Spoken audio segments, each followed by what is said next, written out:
স্বচ্ছ ও জবাবদিহিতামূলক স্থানীয় সরকার ইউনিয়ন পরিষদ গঠনের লক্ষ্যে সাতক্ষীরার দেবহাটায় চিনেডাঙ্গা এতিমখানা মাঠে উন্মুক্ত ওয়ার্ড সভা অনুষ্ঠিত হয়েছে। সাতক্ষীরা থেকে জিএম আব্বাস উদ্দিনের প্রতিবেদনে দেখুন বিস্তারিত। শনিবার বিকাল ৪টার সময় ৩ নং সখীপুর ইউনিয়ন পরিষদ কর্তৃক ৭ নং ওয়ার্ডে চিনেডাঙ্গা এতিমখানা মাঠে বিকাল ৪টার সময় ৭ নং ওয়ার্ড ইউপি সদস্য ডাক্তার নজরুল ইসলামের সভাপতিত্ব ও মকবুল হোসেনের সঞ্চালনায় উন্মুক্ত আলোচনা সভা অনুষ্ঠিত হয়েছে।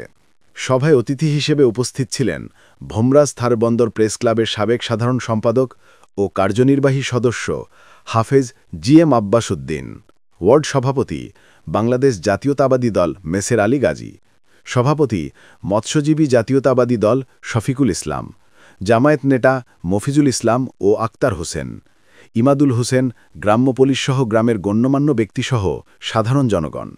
এলাকাবাসীর দাবি, ৭ নং ওয়ার্ডে চিনেডাঙ্গা গ্রামে ইউনিয়ন পরিষদ নির্বাচনের পর থেকে তেমন কোনো উন্নয়নমূলক কাজ হয়নি, অবহেলিত অবস্থায় ছিল।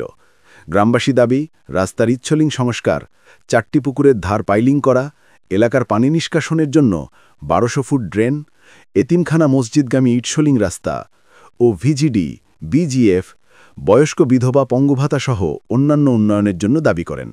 আলোচনা শেষে ইউপি সদস্য ডাক্তার নজরুল ইসলাম সহ এলাকাবাসীদেরকে নিয়ে সর্ব জায়গাগুলো পরিদর্শন করেন এবং কাজগুলো দ্রুত করে দেবেন বলে আশ্বাস দেন।